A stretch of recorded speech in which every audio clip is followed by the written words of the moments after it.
Hi, I'm Adam Yenser, and welcome to the Canceled News, spelled with 2 L's, even though my editor wants me to spell it with 1 L so that it would show up more frequently in Google searches. Please be sure to like and subscribe, because here's the thing, last week I forgot to ask people to do that, so this week I need twice as many people to subscribe to make up for it. So please, if you're someone who watches but isn't subscribed yet, click the button below. Now here's what's in the news. Joe Exotic is launching his own brand of stop, no one cares about Tiger King anymore. In honor of Pride Month, former American Idol star David Archuleta came out as still relevant on Tuesday. This week marked the last time Joe Biden will ever be able to say he hung out with someone old enough to be his mother. As House Democrats probe the activities of Trump's DOJ, CNN's Pentagon correspondent Barbara Starr now says that the Trump Justice Department tried to secretly obtain and expose thousands of her personal emails. Now, as a journalist with the same amount of respect and credibility as a CNN reporter, I feel like now is a good time to tell you that the Justice Department also secretly obtained and is threatening to expose thousands of my personal emails.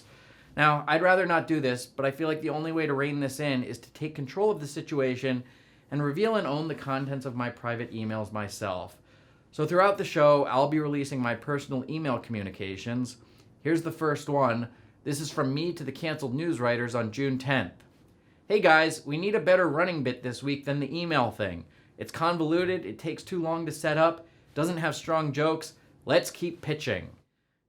Police are investigating the apparent suicide of a journalist who wrote an expose on Bill Clinton. The only clue they have is this suicide note. There's an increasing problem of filth and human feces on New York City subway cars. That's right, the Mets had a home game this week. Scientists successfully implanted a uterus in a male rat and made it give birth. So scientists haven't cured cancer, but they have found a way to double the amount of rats. If there's one thing we need, it's both male and female rats making more rats. There's a new movement to rename many bird species in North America because their original names are allegedly racist. Among the birds due for a name change are the Hammond's flycatcher, named for accused racist William Hammond, the McCown's longspur, named for Confederate General John McCowan, and get this, apparently there's one called the Blackbird. Unbelievable. Sesame Street will bring awareness to this issue with their new character, Bigot Bird.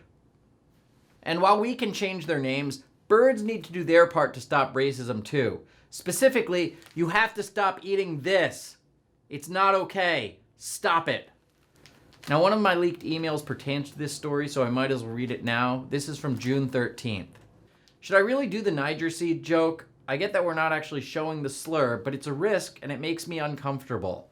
Also, did you guys come up with any better pitches than the email runner?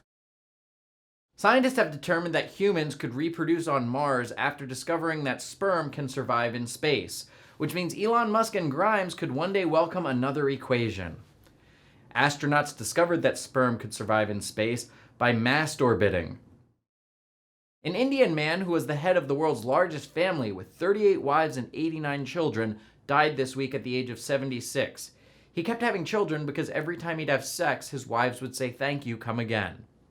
Man, that guy really loved Bob and Vagine. Now, I need to take a moment to release another one of my leaked emails. This was sent on July 14th. Look, I don't mind doing an occasional race-based joke, but I don't want to do "thank you, come again" and the racist birdseed bit.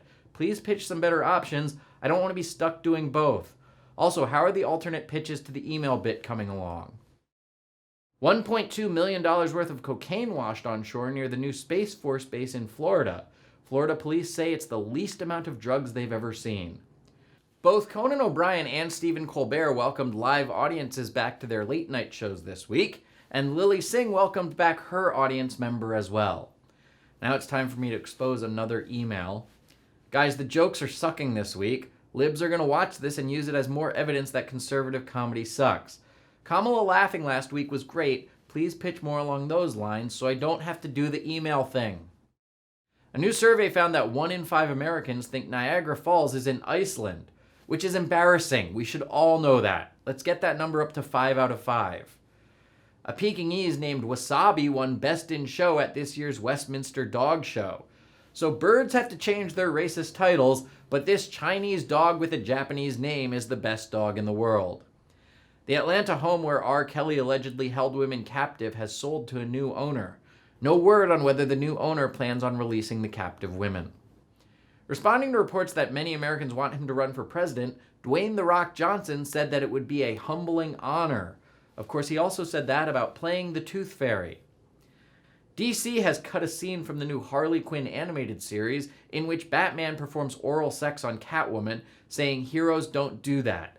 Ew, and neither do their sidekicks, replied Robin.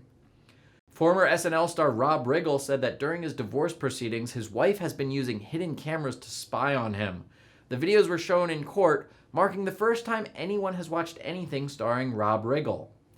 After visiting the Holocaust Memorial Museum, Georgia Republican Marjorie Taylor Greene finally apologized for comparing mask-wearing rules to the Holocaust.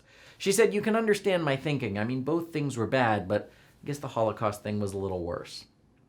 Kamala Harris became the first vice president to join an LGBTQ parade, although Vice President Pence was targeted by a Q parade.